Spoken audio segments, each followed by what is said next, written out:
Welcome to my terrible screencast on how to use Screencastify to make video captures of whatever's on your screen.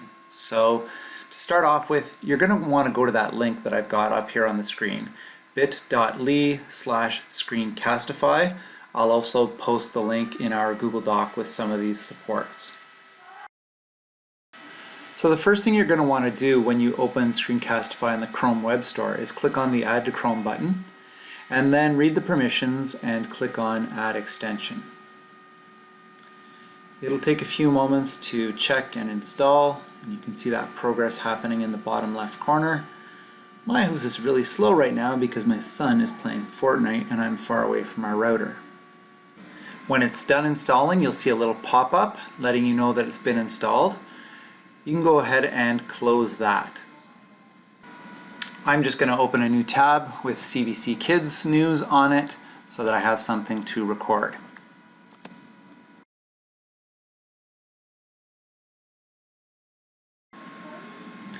And now we'll start using Screencastify for the first time. So click on the icon. And when it loads, it's going to ask you to sign in with Google. So go ahead and click Sign in with Google. And you'll be redirected. Sign in with Google again. And it'll bring up your account information page. So you can click on the account that you're going to use.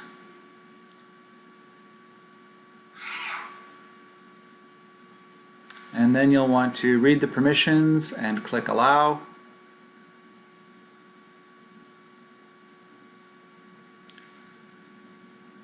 And then you've got to give it permission to use your camera and your microphone. So click Next, then click Allow, and watch for that pop-up. Click Allow, and you should be good. The next thing you want to do is just say you're an educator, and we are elementary school teachers. After that, you get brought to the welcome screen, and you may want to take a look at some of those tutorials that are at the bottom of the screen there. I'm not going to go into those right now. Okay, so I'm going to go back to the CBC Kids News page so I can start recording. I'll click on the Screencastify icon, and then you'll notice there's a 5-minute limit for this free version, and then you can decide if you want to use your webcam. So think about that, what might appear in the background, if you want your kids to pop up in there or not. You can leave it on or off, it's up to you, but just consider those things before you turn your webcam on. And you may need to select your webcam if you're going to use it, and the same thing for your microphone. So once you've chosen those two things, you can go ahead and click Record.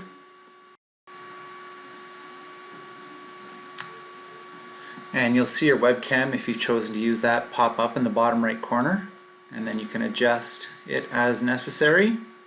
And then you're going to want to select what to share. So I'm clicking on my entire screen here and then pressing the share button. Notice that a countdown will start in the middle of your screen, and there's a stop sharing button at the bottom of your screen. And this is the part where I was going to make a really interesting screen recording, but that didn't work out. Thank you, Fortnite. But once you've finished making your screen recording, you can click on Stop Sharing. And Screencastify will open up its own page for you to manage your video. I'm going to skip the tour here, but you may want to take a look at that when you're using this on your own. And what I do want to point out is that you can quickly share your video to Google Classroom or publish it to YouTube. You can see some other options there. There's also options for trimming your video and taking out the big parts of the beginning or the end that you may not want included. So you started recording before you're ready. You also have the option to see where your video file is in your Google Drive. So simply click on Google Drive, and it will load up the preview page for your video in Google Drive. And when you're in Google Drive, you can do the things you'd normally do. So you can preview the video, you can download it, You can share the video with colleagues or students. You can organize it, move it around in your Google Drive, rename the video so that it's something recognizable to you. So those are all the options that you have that you'll probably want to make use of.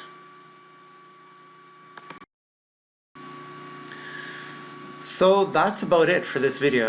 As you can see, it's not perfect. Don't worry about getting perfect videos. It takes way too much time, and really you're going to be using this for quick things that you want to show the students in your class, little tutorials to help their families out, etc., etc. So do your best. If you have questions, if you need to get in touch, of course you know where to find me, and maybe take a look at some of those tutorial videos that Screencastify offers.